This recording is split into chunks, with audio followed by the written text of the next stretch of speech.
The 2021-2022 HIV AIDS Annual Review Symposium has come at a time when strides have been made in HIV care and treatment. One of the milestones include the approval of the long-acting pre-exposure prophylaxis, commonly referred to as PrEP, that helps to prevent one from getting HIV.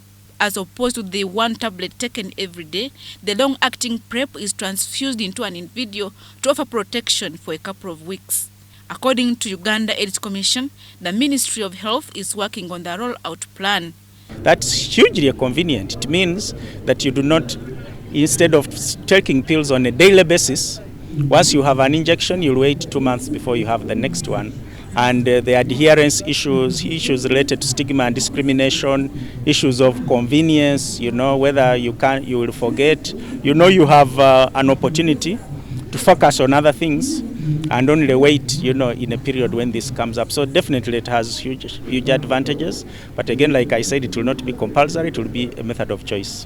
This initiative is commended for it will reduce new HIV infections. The long-acting cabotegravir injectable PrEP, or KBLA as it's popularly known, is a very new initiative where they infuse PrEP into the body. And long-acting, it means the drug levels stay in the body and offer protection against acquiring HIV for long, usually up to 3 months. It's a new initiative, and we are delighted that our government has adopted it as a new tool for preventing HIV. And what's more exciting is that we've had struggles with oral PrEP, the tablets, swallowing a daily pill. People have not been taking them. People living with HIV have commended this milestone of long-acting ARVs. If you're now giving them that long time option, it will really help to curb such that spread of HIV, because they will be adhering to their medication. We are looking at ending new HIV infections. So if we are ending HIV infections and we are targeting such kind of groups, it will help. This year's 3-day HIV AIDS Symposium ended with stakeholders calling for a transition from donor-led HIV financing to government-led financing for HIV-related activities.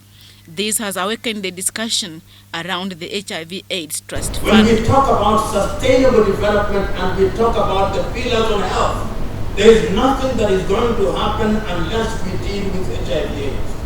When we talk about Africa Agenda 2063 and the pillars on health, we are only going to talk about Africa Agenda 2063 if indeed we are going to have funding. So Uganda must have a Ugandan position.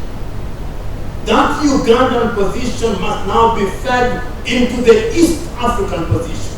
And I want to believe that there are Kenyans here, there are Ugandans here, there are Tanzanians here, and we must have meetings that are reporting meetings. But Parliament has already pronounced itself on this fund. For whatever reason, Minister of Finance is convinced that this is not a fund that will be among the priority funds, because there are some which have been set up. We agree.